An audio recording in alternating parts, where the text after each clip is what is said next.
biasa pelayanan kalian? Ya, bentar ya. Puji Tuhan, Anggala hebat. Saya pindah dulu.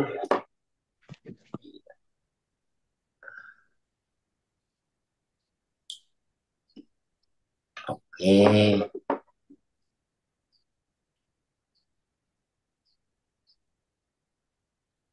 bentar.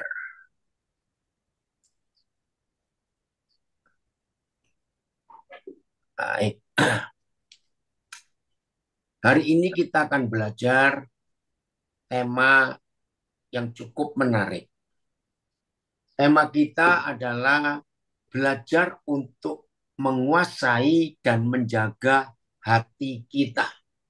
Saya ulangi, tema kita jelas sekali bagaimana kita bisa belajar untuk menguasai dan menjaga hati kita. Saudara, kita sudah sering belajar. Satu-satunya bagian dari hidup kita, ya perhatikan, satu-satunya bagian dari hidup kita yang Papa minta kita menjaga.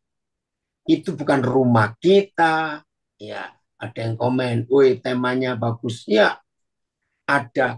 Tuhan tidak minta menjaga uang kita. Tuhan tidak minta menjaga bagian apapun dari hidup kita. Ya, yang Papa minta cuma satu, jaga hati. Nah, bayangkan dari seluruh bagian hidup kita, hanya satu yang Papa minta untuk kita jaga, yaitu hati kita. Saudara bisa bayangkan betapa pentingnya hati ini sehingga Papa di surga pencipta alam semesta yang maha kuasa yang maha dahsyat tidak minta apa-apa yang harus kita jaga selain hati kita. Ya, kita buka ayatnya itu Amsal 4 ayat 23. Amsal 4 ayat 23. Ya. Oi, anak saya Daniel Asaria, hebat kamu, sehat kamu nak ya. Oke ya, Amsal 4 23. Perhatikan. Jagalah hatimu. Ini permintaan Tuhan. Jagalah hatimu ya dengan segala kewaspadaan, dengan keseriusan, dengan ketelitian, dengan sungguh-sungguh. Jaga hati. Kenapa? Karena dari situlah, dari hati itulah terpancar kehidupan. Saudara harus ingat, satu-satunya hal yang dibenci oleh si jahat, kalau saya bilang si kunyuk itu, cuma satu, yaitu kehidupan. Sebab setan itu sumber kematian. Maka itu yang sumber kematian, maka sinatan ya. Sumber kematian itu sangat benci dengan sumber kehidupan. Sebab tujuan setan datang. Kita semua masih ingat yang dikatakan Tuhan Yesus, Yohanes 10 ayat 10, pencuri itu datang hanya untuk ngeri, membunuh. Ya, pencuri datang hanya untuk membunuh. Setelah dibunuh, ya, kenapa ya? Setelah dibunuh, wah, dia mencuri, membunuh, membinasakan. Maka itu yang dicuri oleh si jahat bukan uang kita. Ya, ingat ya, setan itu tidak pernah mencuri uang kita. Justru uang itu milik mereka. Mereka nggak akan curi uang kita sebab uang sudah jadi milik mereka 100%. Tapi maka itu jangan takut kehilangan uang. Uang itu milik mereka dan uang itu mereka sendiri kok, kata Tuhan Yesus. Tapi yang dicuri itu adalah kehidupan. Nah, karena Tuhan memberitahu kita, pusatnya hidup itu ternyata ya, pusatnya hidup itu ternyata bukan di dompet ya, Ternyata pusatnya hidup itu ada di hati. Oh, ngeri sekali kalau kita tidak sungguh-sungguh menjaga hati itu. Nah, karena setan tahu pusatnya hidup itu di hati, maka itu mereka selalu ganggu hati kita karena setan tahu dengan mencuri kehidupan yang ada di hati kita, maka yang muncul adalah kematian. Dan saya harus ngomong, setan berhasil mencuri kehidupan dari kita. Setan sangat berhasil dan sudah terbukti sampai hari ini. Ya, kematian ada di mana-mana, bukan kehidupan. Nah, jadi karena setan tahu ayat ini, bahwa sumber kehidupan itu ada di hati, maka setan sering ganggu kita. Dan yang diganggu adalah hati kita. Karena itu pusat kehidupan. Nah, seharusnya semua kita yang harus lebih kita jaga, maaf ya, yang harus lebih kita jaga adalah hati kita. Karena itu yang diminta oleh Tuhan. Bukan yang lain-lain. Hati kita. Nah, saudara, mengerikan sekali. Ternyata tidak sedikit di antara kita murid-murid Tuhan Yesus itu yang gagal menjaga hatinya. Karena, nah ini yang kita akan belajar hari ini. Terima kasih Pak Filipus memberikan tema bagaimana kita belajar untuk menjaga dan menguasai hati kita. Itu ternyata saudara, harus betul-betul serius kita kerjakan. Nah, setelah setan berhasil ya mengotori hati kita, ternyata cara setan merusak kehidupan, sumber kehidupan di hidup kita, yaitu hati kita, sangat mudah. Saudara, serius, sangat mudah. Hari ini ayo kita belajar. Ya, saya akan tunjukkan beberapa fakta betapa seringnya kita gagal dalam menjaga hati kita, ya, karena setan kita izinkan mencuri hati, mencuri pusat kehidupan itu. Ternyata cara setan mengotori, merusak sumber kehidupan itu bukan dengan hal-hal besar, bukan dengan hal-hal yang wah, tidak, saudara. Ternyata setan merusak sumber kehidupan itu dengan hal-hal kecil. Ayo hari ini kita catat. Semua anak-anak saya warga binaan dimanapun saudara berada. Dan semua kita yang bebas ya di luar dari LP itu. Ayo kita belajar. Hal-hal kecil yang sering kali setan buat. Coba dengarkan. Jengkel, tersinggung, kecewa. Metro hadir ya, nggak apa-apa, terlambat masih sempat. Saudara perhatikan 3 hal ini. Jengkel, tersinggung, kecewa. Ternyata 3 hal ini adalah cara setan untuk mengotori, merusak hati manusia, dan merusak sumber kehidupan. Tolong dicatat 3 hal ini. Ya, tersinggung, jengkel, kecewa. Kecewa, tersinggung, jengkel. Jengkel, kecewa, tersinggung. Sudahlah, bolak-balik hanya 3 hal ini. Saudara bisa bayangkan kalau sampai 3 hal ini yang hari-hari, dengar ya, yang hari-hari kita tahu, kita alami hari-hari loh saudara. Harusnya kita ini belajar. Kalau si kunyuk itu tiba-tiba datang membawa salah satu atau tiga-tiganya, harusnya kita akan mengerti. Oh, dia datang lagi. Oh, dia balik lagi.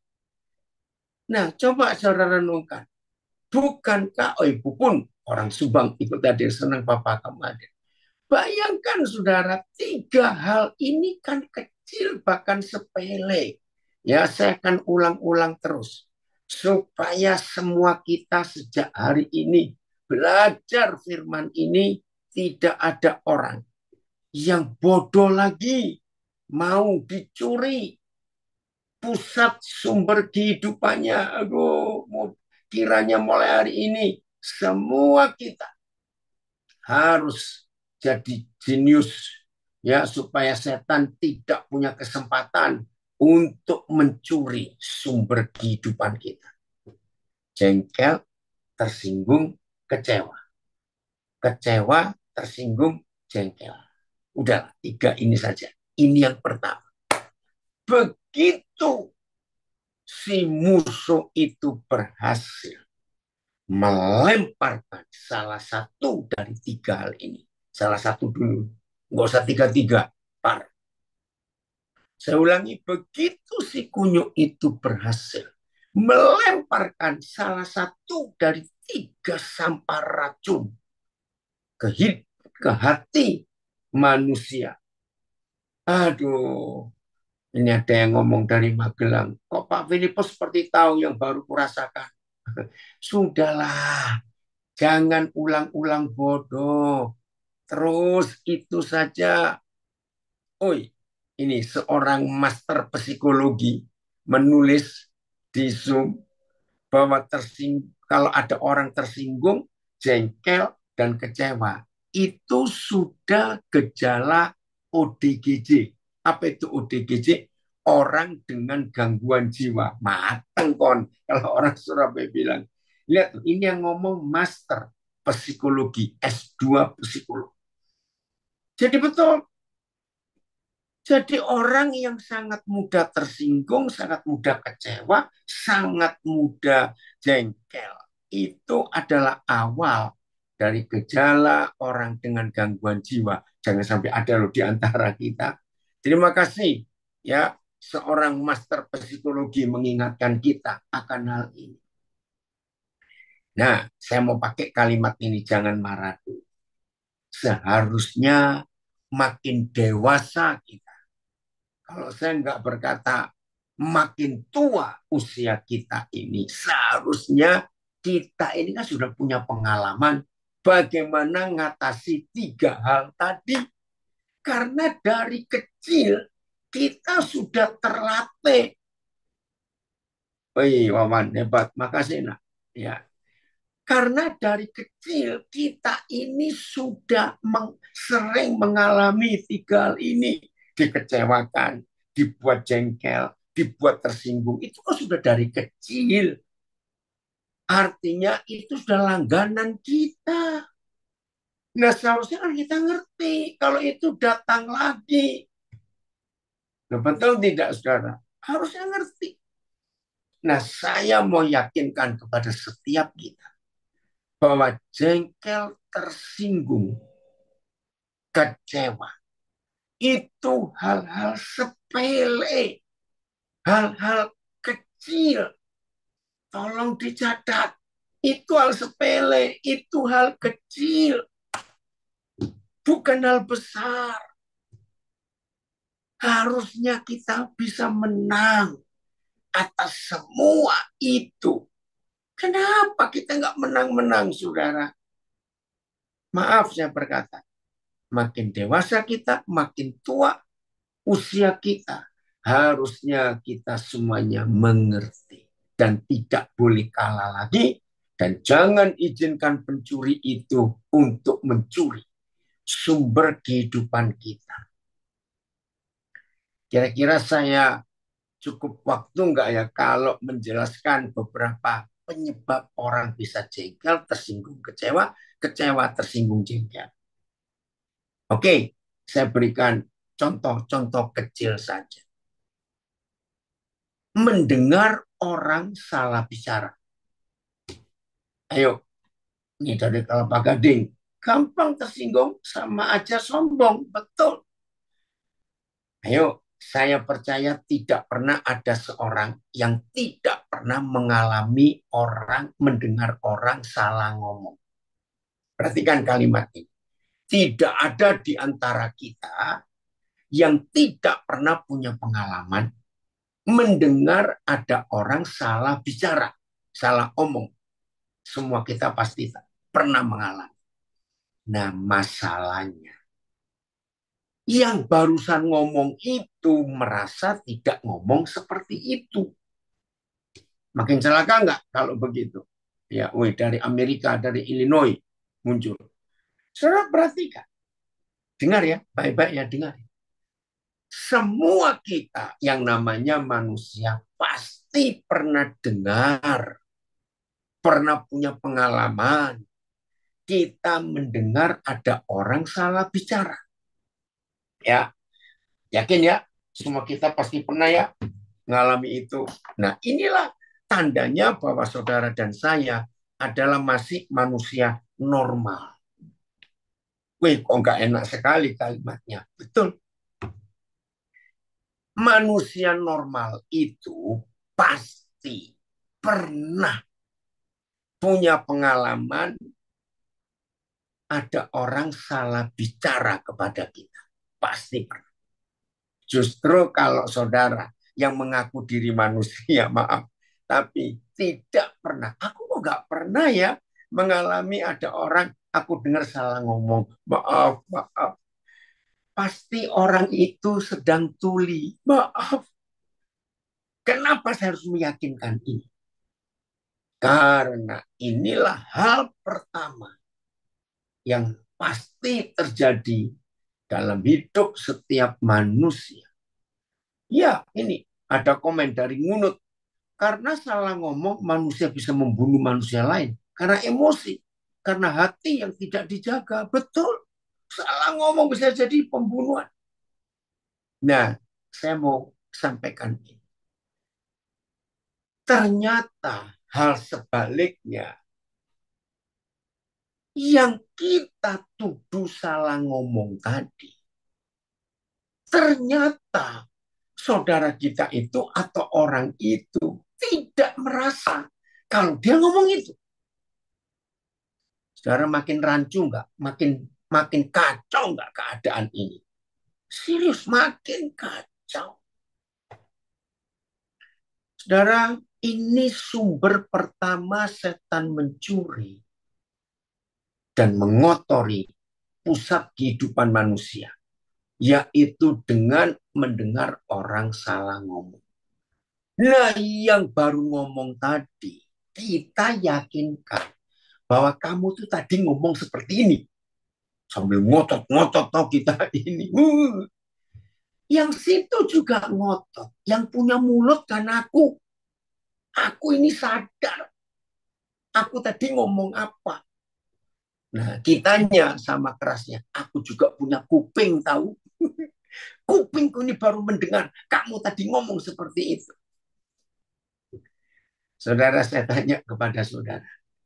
Kira-kira ada nggak pengadilan mau menghakimi? Maaf, kira-kira ada nggak pengadilan yang mau ngurusi, mengadili orang yang dituduh salah ngomong karena ada orang yang salah dengar? Nah, sudah. Perhatian ini. Ayo kita tertawa sama-sama yuk. Karena ini lucu, saudara. Ya, jadi sumber kotornya hati yang setan rusak sumber kehidupan itu salah dengar dan salah bicara. Nah, namanya orang yang salah dengar, dia nggak mau diyakinkan bahwa kamu dengarnya bukan begitu. Nah, yang salah ngomong juga tidak mau dituduh bahwa aku ngomongnya nggak salah. Maka itu muncul tadi, aku yang punya mulut, aku yang punya telinga. Seru ya menghadapi ini. Nah, dari sekian banyak pengalaman saya sebagai hamba Tuhan, saudara, ini yang saya katakan berkali-kali. Kalau ada orang yang seperti ini, mengalami seperti itu, satu salah dengar, satu salah bicara, tujuannya. Catat, Tuhan pun nggak bisa menyelesaikan. Bayangkan, kenapa sampai Tuhan saja kok nggak bisa menyelesaikan. Dari tahunan ada orang. Bagaimana jika orang yang sudah meninggal berbicara dalam mimpi? Enggak. Saudara, lebih baik enggak usah percaya. Kita lebih baik percaya Tuhan yang bicara kepada kita. Jadi kalau ada orang mimpi didatang yang sudah meninggal, enggak usah diurus. Hati-hati loh. Jangan sampai hati kita kotor.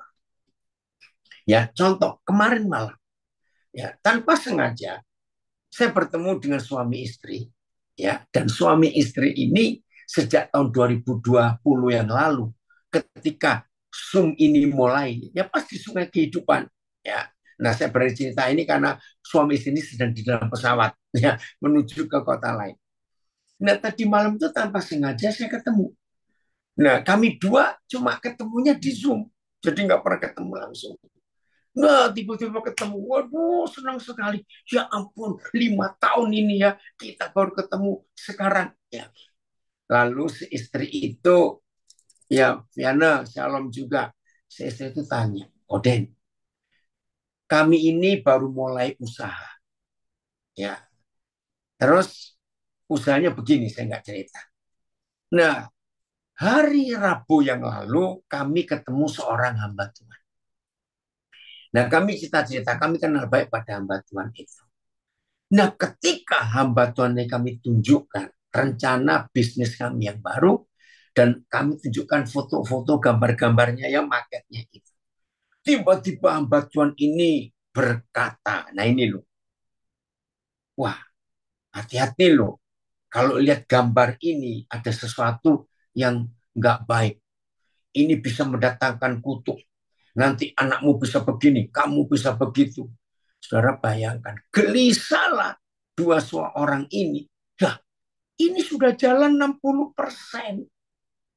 Tapi hamba tentu berkata, lebih baik batalkan. Kamu jual aja kepada yang lain. Ya nggak segampang itu mau jual.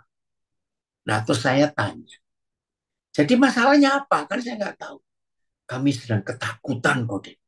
Betul nggak kata hamba Tuhan itu? Saudara, maaf ya. Tolong ya rekan-rekan pelayan hamba-hamba Tuhan. Berhikmatlah ya untuk menyampaikan sesuatu. Nah, saudara, ternyata ini banyak terjadi. Maka itu belajarlah masing-masing kita. Hanya mau mendengar apa yang Tuhan katakan. Jangan, maaf, bukan berarti nggak boleh percaya Tuhan, silakan. Tapi kalau membuat gelisah, membuat ketakutan, membuat apa begitu, ya kita cek. Jadi mimpi itu pun kita nggak bisa percaya. Bahkan nubuatan pun kita nggak boleh percaya 100%. Satu-satunya hal yang bisa kita percaya adalah firman Tuhan. Perhatikan, hanya firman Tuhan, tidak boleh yang lain. Ya, Reza, senang sekali Papa, kamu ikut. Jadi di luar Alkitab, walaupun atas nama Tuhan, saudara tidak boleh mempercayai 100%. Ya, karena bukan firman. Maka itu penting sekali kita mempercayai firman dalam hidup ini, Alkitab. Nah, ini sumbernya. Karena yang disebut kebenaran itu cuma Alkitab. Maka itu lebih baik kita percaya apa kata Tuhan, bukan apa kata orang. Ya, maaf ada yang telepon. Jadi percaya kepada apa? Oh, bentar. Kata Tuhan, bukan apa kata orang. Maka itu penting sekali. Salah dengar, salah bicara. Ya, salah dengar, salah bicara itu bukan yang dari Tuhan. Ya, kita harus tahu konsep ini. Maka itu Tuhan mau kita berhikmat. ya, untuk menjaga hati kita dari semua sampah-sampah yang dikirimkan iblis dalam hidup kita, supaya kita jangan bodoh. Hati-hati itu, ya, supaya kotoran-kotoran sampah, ingat Tuhan, oh Tuhan tolong kami Tuhan, supaya Tuhan jangan sedih melihat apa yang kita sedang kerjakan itu harus semuanya sesuai dengan kehendak Tuhan, dengan firman-Nya, bukan dengan yang lain-lain. Ayo saudara, hanya percaya firman, bukan kata orang, katanya kata. Hal berikut yang membuat kita bisa tersinggung, kecewa, dan jengkel. Jengkel, tersinggung, kecewa. Ingat ini tiga hal berikut. Baca WA, WhatsApp. Waduh, itu banyak sekali. Persahabatan jadi hancur. Karena WA. Saya percaya hampir semua kita pernah mengalami hal yang sama juga. WA itu. Nah, itu salah satu cara setan ngotori hati kita. Banyak, saudara. Ayo, keluarkan semua pengalaman-pengalaman kita yang pernah mengalami hal-hal seperti itu. Supaya kita ini jangan dibodohi lagi oleh si iblis. Setuju ya? Jangan mau dibodohi lagi. Sudah cukup setan merusak hidup kita. Sudah cukup. Hari ini ambil keputusan. Katanya. Stop. Menilai sesuatu, menilai seseorang. Jangan cepat-cepat ambil penilaian. Bisa salah kita. Biarkan keadaan jalan dulu. Supaya kita tidak salah. Ada peristiwa yang ini kisah nyata. Ya, suatu hari di sebuah bandara. Ada seorang pria sedang duduk. Di sampingnya ada wanita yang sedang duduk. Nah, ternyata mereka dua duduk bersebelahan, nggak saling kenal. Lalu mereka itu tanpa sengaja membeli kue, ya, di tempat yang sama dan jenis kuenya sama. Jadi si pria meletakkan bungkusan kantong kertas kue itu di samping dia.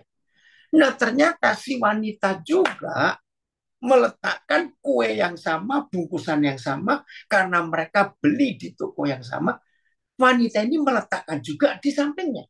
Jadi bisa bayangkan ya, pria wanita yang nggak saling kenal duduk berjejer, dan di tengah-tengah ada dua bungkus kue yang baru mereka beli. Nah, ini kisah nyata. Tiba-tiba si wanita ini melihat pria ini kok kurang ajar betul. Ngambil kuenya. Nah, si pria tidak merasa salah karena yang dia ambil di kantong yang dia baru beli. Dalam peristiwa ini kisah nyata.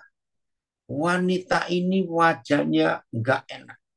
Karena tiap kali si wanita melihat pria ini ambil kuenya, dia melototin. Nah, pria ini senyum. Ayo jujur, kira-kira kalau kita jadi wanita itu jadi makin jengkel nggak?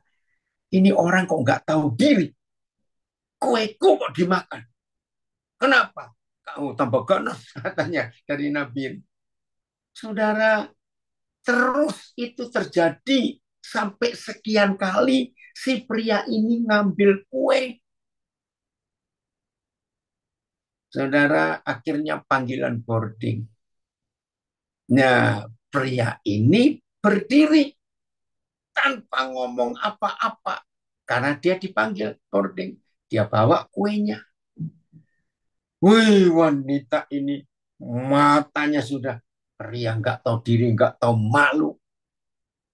Tapi pria ini senyum kepada wanita itu. Ini kisah lucu, tapi ini nyata.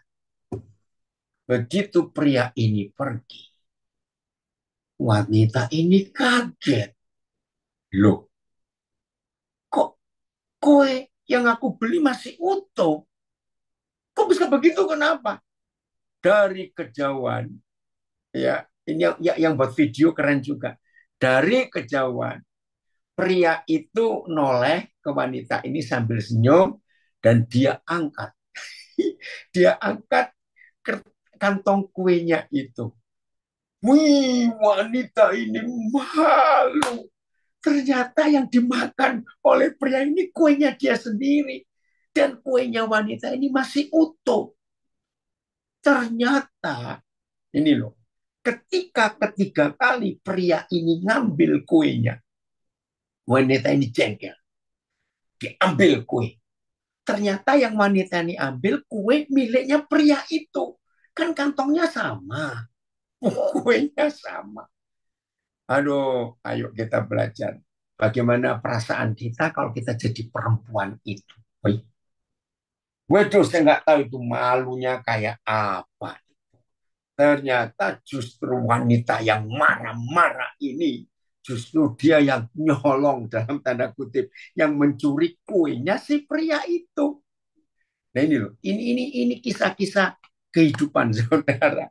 Saya nggak tahu nanti ini kan nulisnya kayak apa ini ya. Ya, saya percaya ada yang pernah lihat karena video itu viral. Ya, lucu sekali kisah itu. Nah ini loh.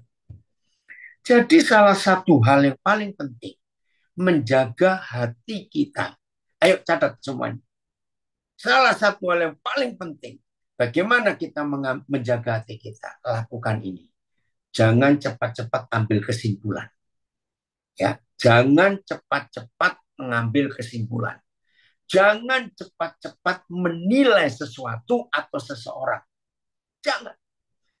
Jangan ada asumsi atau kira-kira mungkin iya kalau tidak. Aduh, itu merusak semuanya. Saya ulangi ya. Salah satu cara saudara dan saya menjaga hati kita. Jangan cepat-cepat menilai seseorang. Jangan cepat-cepat mengambil kesimpulan atau keputusan. Jangan cepat-cepat emosi. Jangan.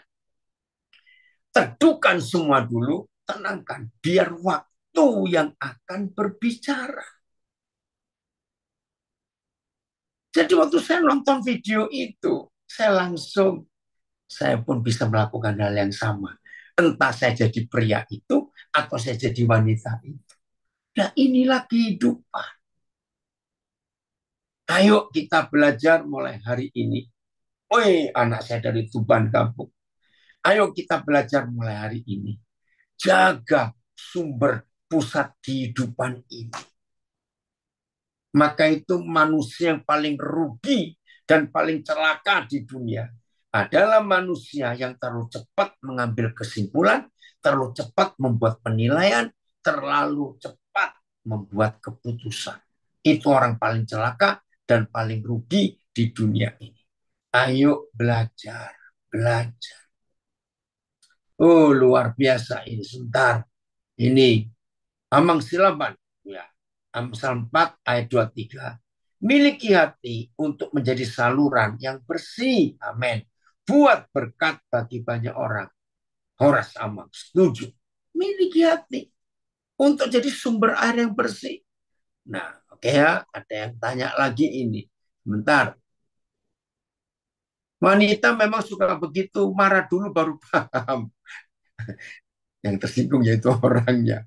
Ya, ada yang tanya, bagaimana cara kita mengatasi hati yang gentar atau ketakutan?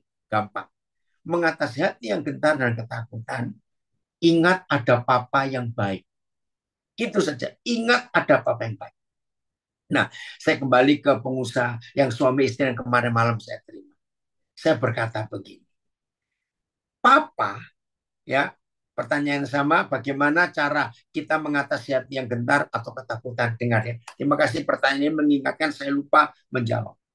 Jadi saya bilang kepada suami istri, papa kita itu papa yang sangat baik dan sangat luar biasa. Dengar ini Pak.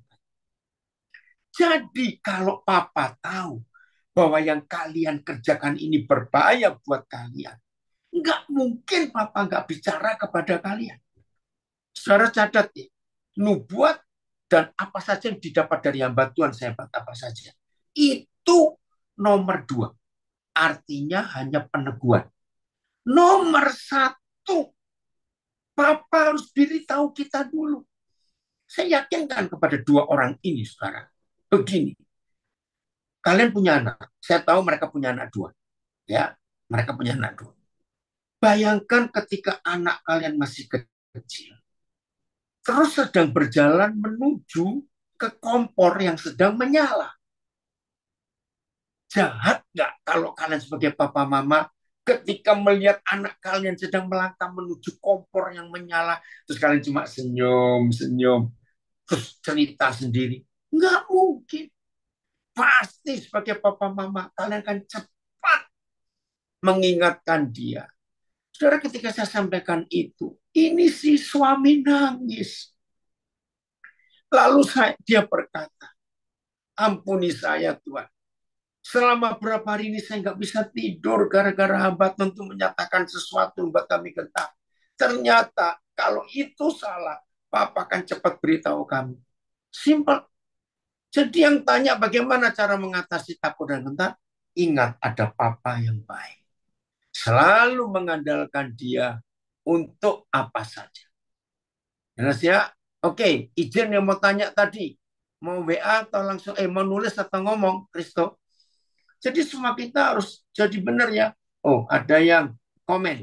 Hamba Tuhan hebat dari Semarang. Amsal 21 ayat 2. Oke nak, nanti Papa buka. Ya, silakan yang mau tanya. Halo Pak, Yo, ada kenapa? dua. Yang pertama, melihat Hmm, gaya hidupnya Papa sama uang. ya, Itu kedua. Oh, oke. melihat gaya hidupnya Pak. Biasanya Papa ini kan kebutuhannya banyak ya. Ya. Biasanya kita kalau kebutuhan lagi banyak, tahu-tahu dapat uang, itu kan rasanya, wih, puji Tuhan, puji Tuhan, puji Tuhan. Rasanya seperti bersyukur sekali gitu. Papa waktu kita ketemu tak lihat enggak, itu biasa aja, itu dapat ya sudah. Dan ya tapi terima kasih cuma biasa aja gitu. Jadi Ya. sama uang biasa-biasa saja gitu. Nah, lalu yang kedua tentang tadi salah benar itu. Biasanya kita itu merasa salah benar. Kita merasa sangat benar itu kalau kita sudah ngitung di atas kertas. Dan ketika kita hitung, kita merasa bahwa hitungan kita yang benar. Yang sebelah sana juga akan ngitung dengan caranya dia sendiri. Dia juga mungkin punya hitungan sendiri yang dia merasa dia yang benar gitu. Nah itu Nah, ya, jadi yang benar yang mana Pak? Gitu. ya, Seperti yang benar ya. itu sikap hati. Sikap hati kita itu yang menentukan. Semua kita perlu uang, tapi jangan diperbudak, diperambah oleh uang. Dan di dalam semua masalah yang kita hadapi, ketakutan, kegentaran itu yang mengganggu hubungan kita dengan Tuhan. Bahkan hubungan suami istri pun akan terganggu ketika antara suami istri ini sedang dikritik-kritik perasaannya, emosinya. Lalu muncul jangan-jangan. Nah itu. Jadi Kristo tempatkan Papa di atas segala-galanya. Sehingga dalam kondisi seperti apapun juga, Tuhan tetap nomor satu ya untuk kita tempatkan di tempat yang tepat.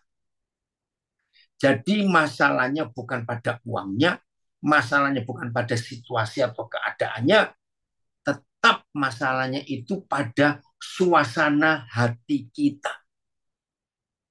Makasih nak, kalau Kristo melihat sikap Papa seperti itu hal yang luar biasa. Betul, yang dekat-dekat saya tahu. Saya itu tidak bisa membuat perubahan dalam sikap baik wajah saya, cara saya bicara, apa saja ketika saya nggak punya uang sama sekali dan ketika saya sedang punya uang, buat saya sikap saya itu sama. Nah, terus terang, ini maaf ini saya ngomong terus terang, ini merugikan diri sendiri. Loh kenapa? Karena kalau lagi nggak punya uang, saya nggak bisa pura-pura seperti punya uang atau gimana tetap. Akhirnya orang kan, aduh, ngerti nggak maksudnya? Ya udah, itu saja yang kita harus tahu. Mudah-mudahan jelas nak jawaban Papa ini. Jelas, Oke? Pak. Ya, Haleluya. setuju ya. Ini ada yang ngomong guru musik. Setuju. Betul, saudara. Ya. Ini yang kita harus tahu dalam kehidupan kita. Karena Tuhan mau bekerja dahsyat ya untuk rencana kekalnya kita alami dalam hidup kita. Oke ya, kita lanjut sekarang ini. Wah, pokoknya hidup dengan Papa kita tuh menyenangkan sekali, saudara. Sangat indah dan sangat menyenangkan. Kalau kita bisa berjalan bersama dengan Papa di surga, maka kita akan melihat kedahsyatan demi kedahsyatannya tiap hari. Oke, kita kembali. Jadi, ada kesaksian. Tadi pagi ngobrol sama seorang saudara kita yang pelayanan LP. Ketaatan selalu membuat kita berada di persimpangan hidup. Jangan pilih yang menguntungkan. Pilih taat saja dengan tujuan pengenalan akan Dia. Betul. Ketika Maria didatangi Gabriel dan diberitahu bahwa kamu akan mengandung anak ini begini begitu, kamu mengandung oleh Roh Kudus. Itu Maria sedang di persimpangan jalan. Ketika Yahweh Elohim mendatangi Abram, ya sebelum jadi Abraham, tiba-tiba ada suara, pergi kamu. Abram sedang di persimpangan jalan. Saudara, pertanyaan saudara kita ini bagus untuk menolong kita menjaga hati juga. Nah, kalau saya katakan semua bentuk ketaatan kita kepada Tuhan, atau saya balik, semua bentuk firman Tuhan yang datang kepada kita, itu selalu membuat kita ada di persimpangan jalan. Entah pertigaan, entah perempatan, atau cuma belok kanan atau belok kiri. Itu pasti terjadi di hidup kita. Nah, yang menentukan saudara dan saya bisa mengambil jalan yang benar, itu sikap hati. Maaf kalau saya, supaya waktu ya, saya harus segera pergi ini. Waktu. Orang yang hatinya itu penuh dengan uang, uang, uang. Aduh, Roland, maafkan Papa ini nggak bisa beritahu kamu atau Papa di Singapura. Sekarang lihat, orang yang hatinya itu gudang duit, maaf, maka ketika mereka ada di persimpangan jalan, yang memutuskan mereka ke kiri, ke kanan, terus maju, belok, atau bagaimana, pasti untung ruginya. Kira-kira kalau aku ke kanan untung berapa, kalau aku ke kiri rugi berapa. Nah, itu pertimbangannya karena uang.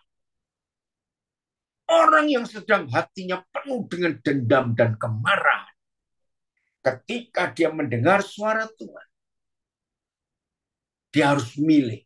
Dan biasanya orang yang penuh kepahitan dan kemarahan itu milihnya. Mana yang bisa aku buat merugikan orang itu. Itu dia. Ketika Bileam ditawari duit oleh Balak, Nabi loh, hamba Tuhan, saudara. Lihat cara memutuskannya. Oke. Ada yang tanya lagi, bagaimana jika ada sesuatu berbicara dalam hati, menyuruh untuk menegur seseorang yang melakukan hal yang tidak sesuai dengan firman, apakah harus diam atau harus bagaimana? Nah, pakai hukum Matius 16. Datangi berdua saja. Saudara, aku tahu loh kamu melakukan ini. Mau nggak kamu bertobat? Jadi baik-baik.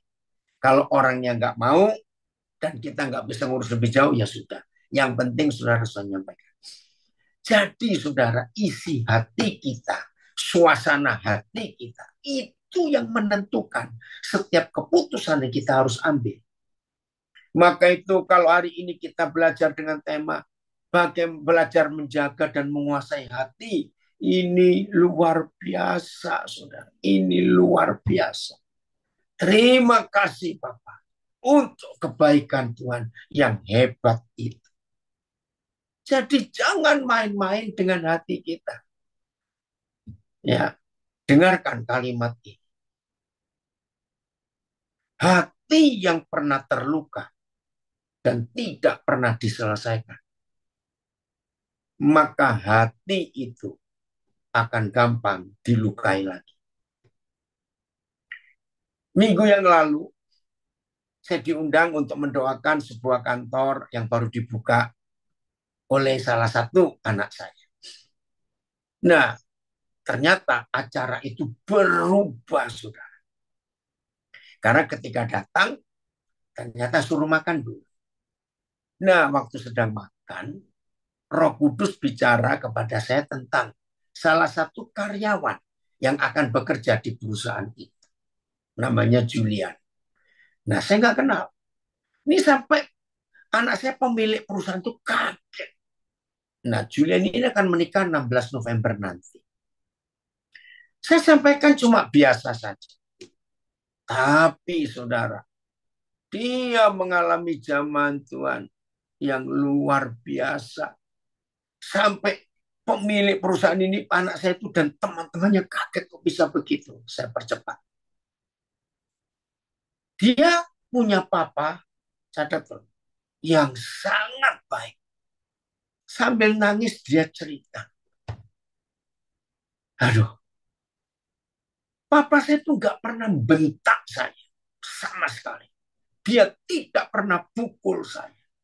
Dia tidak pernah menjahati saya. Dia itu papa yang baik. Tapi saya kecewa dengan dia. Lah, kaget bukan? Ini loh hati yang terluka itu. Saya kecewa dengan dia. Ternyata papa yang baik belum tentu bisa disukai anaknya. Nah, itu buat saya pengalaman pertama. Seringkali saya hadapi papanya melukai. Ini tidak. Papanya sayang dia. Tapi yang dia kecewa. Papanya ini tidak pernah punya inisiatif apa-apa untuk menasihati anak ini, untuk mendukung anak ini, untuk mendorong anak ini, untuk menyatakan kamu nggak boleh ini, nggak boleh itu. Nah, ini bahasa hal baru. Jadi papa ini nggak ada inisiatif apa-apa. Kalau anaknya ini tanya, ya silakan kerjakan kalau kamu bisa. Nah, buat ini bukan itu. Nah, klimaks kekecewaannya waktu dia mau menikah.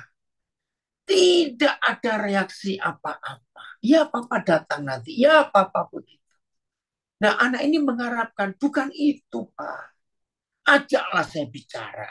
Tanyalah sesuatu. Ini bapak tidak. Wah, buat saya ini sungguh-sungguh menyedihkan sekali. Saudara, akhirnya acara itu berubah. Nah, ayo kita hari ini melihat bagaimana hati kita harus kita jaga. Jadi saya bilang pada anak ini, hatimu yang perlu pulih.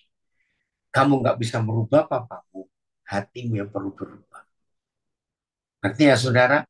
Maka itu mulai hari ini, ayo kita jaga hati kita betul-betul. Ingat loh, cuma 3 hal. Kecewa, jengkel, tersinggung, tersinggung, jengkel, kecewa. Udah, cuma itu saja yang sering kali merusak hati kita. Berikut, janji-janji. Saudara, tidak sedikit orang kecewa. Karena ada orang janji kepada dia, ternyata janjinya tidak ditepati. Saya ingin katakan kepada saudara, kalau ada orang berjanji dan tidak ditepati, maaf, betapa bodohnya kita. Terus kita kecewa dan marah pada orang itu. Maaf, orang yang seperti ini, maaf, mentalnya nggak sehat. Lalu yang janji dia dan dia tidak melakukan, untuk apa kita harus marah? Itu haknya dia untuk tidak menepati janjinya. Siapa kita memaksa orang itu untuk menepati janjinya? Maaf loh, kita yang nggak tahu malu. Jangan tersinggung. Terus ada yang ngotot lagi, ya kan saya nggak minta. Dia yang janji kok. Ya sudah, itu haknya dia. Mungkin dia lupa atau bagaimana. Oi, Ferdiansyah Shensen, ni hao. Sandra untuk istri tercinta. Oke ya. Jadi kalau ada orang bisa kecewa karena ada orang janji tidak ditepati, yang salah kita yang menerima janji itu. Jangan menuntut orang itu memenuhi janjinya. Kita nggak punya hak untuk memaksa dia. Maka itu hanya Papa di surga yang tidak pernah ingkar janji. Ini ayat yang terakhir. Ya, wih, ini luar biasa. Ada calon hamba Tuhan pendeta dari Philadelphia, Pak Willy Chung. Dia mengaku sebelum tidur sempat belajar firman ini. Hebat nak, dengar dan jaga hatimu. Oke, Bilangan 23 ayat 19. Betul, ya. Ada yang komen guru musik, jangan berharap pada manusia. Berharap hanya kepada Tuhan saja. Amin. Ya, Bilangan 23 ayat 19. Kita lihat. Terima kasih Bapak. Lihat firman ini. Jadi apapun yang membuat kita kecewa, jengkel, tersinggung, apapun. Dan siapapun yang membuat kita gampang tersinggung, jengkel, dan kecewa, hari ini kita stop semua. Udah. Tuhan bukanlah manusia sehingga ia berdusta. Tuhan bukan anak manusia sehingga ia menyesal. Masakan ia berfirman dan tidak melakukannya? Atau berbicara, ya, atau berbicara dan tidak menepatinya? Itu Papa kita. AYT, Tuhan bukanlah manusia, dia tidak akan berbohong. Tuhan bukan anak manusia, dia tidak akan menyesal. Jika dia berfirman, dia melakukannya. Jika dia berbicara, dia menepatinya. Ya sudah. Maka itu saudara, jangan berharap apalagi menuntut siapa saja. Oh, ada TSI-nya, saya baca. Tuhan, BIS ya. Tuhan tidak seperti manusia yang gampang menyesal dan suka berdusta. Bila Tuhan berjanji, haleluya, terima kasih Papa. Bila Papa kita berjanji, pasti ia tepati. Bila ia berbicara, tentu akan terlaksana. TSI-nya, Tuhan itu bukan seperti manusia. Jadi dia tidak pernah berbohong. Makasih Papa, amin. Dia tidak pernah berubah pikiran seperti kita. Semua yang dikatakannya pasti dia lakukan. Semua yang dijanjikannya pasti dia tepati. Terima kasih Papa, terima kasih. Jadi yang sedang belajar ini sedang kecewa dengan seorang dua orang karena saudara mereka janji nggak ditepati. Ya lucunya kita dong. Yang janji-janji dia sendiri nggak nepati dia sendiri, ya biarin. Untuk apa kita kecewa? Lalu kita marah-marah, terus kita jelek-jelekan orang itu. Wah begini, begitu, begini. Ada yang komen, akibat jengkel ditambah kecewa, jadinya malas urusan sama orang tersebut, menghindari keributan di kemudian hari. Nggak usah dihindari. Ya, ya sudah. Itu urusan dia dengan Tuhan. Ya, betul. Woi, dari Halmahera. Luar biasa. Betul. Terima kasih. Sehat-sehat juga ya. Johnson. Oke ya. Jadi hari ini kita berubah.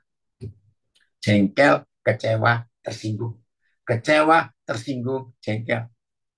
Baru itu. Nah, begitu ada di antara saudara yang gampang kena tiga hal itu, maka sampah-sampah yang racun-racun yang besar-besar masuk ke hati kita.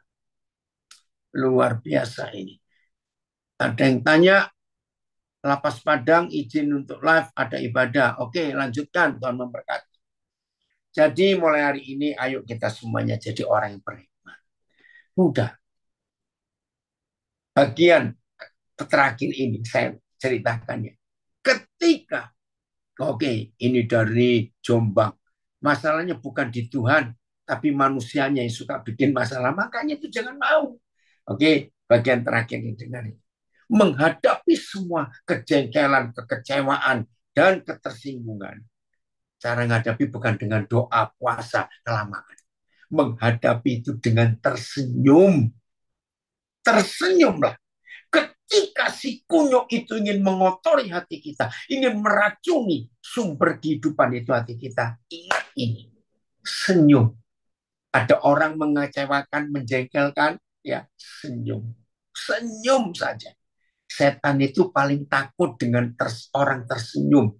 Yakinkan, saya sudah punya pengalaman yang seperti ini. Bukan untuk saya saja, tapi saya ajarkan kepada banyak orang. Ketika masalah didatangkan oleh si setan, lewat cara apa saja, senyum. Senyumi masalah itu, senyumi. Ya, nggak benci tapi malas aja. Ya sudah, pokoknya senyum saja lah. Nggak ada orang seperti itu. Senyum. Aduh, saudara, kalau kita bisa menyenyumi, ini kata benar atau enggak ya? Menyenyumi setan yang sedang ganggu hati saudara, senyum. Setan yang kelepek-kelepek. Percayalah itu. Ayo, semua ya, anak Lapas Tobelo harus live, puji Tuhan. Maka dengan senyum itu, nggak perlu ada energi yang besar kita keluarkan untuk berjuang, untuk bergumul. Nggak perlu. Cukup senyum. Senyum itu membuat iblis sakit hati. Kalau saudara dan saya suka menyenyumi si setan itu dan segala perbuatannya, tolong cari kalimat yang bagus. Menyenyumi itu apa? Pokoknya memberi senyum lah kepada masalah yang kita hadapi. Senyum saja. Weh, maka kita akan mengalami kemenangan yang luar biasa.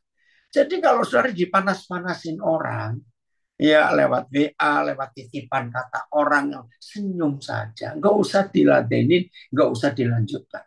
Maka itu Tuhan berkata, hati yang gembira adalah obat yang manjur. Maka itu orang gila jarang sakit, karena gembira terus. Ada yang komen, inti pesan yang saya tangkap dari firman Tuhan hari ini adalah kita manusia harus bisa melawan ketagingan dan saling mengasihi. Amin. Betul. Woi, orang hebat anak saya ini. Stephen Kusuma. Marah menghasilkan toksin di tubuh. Senyum menghasilkan endorfin. Woi, hebat. Ini nasihat bagus. Benar. Saudara, begitu kita marah, yang keluar racun. Tapi begitu kita senyum, yang keluar endorfin. Itu membuat kita sehat.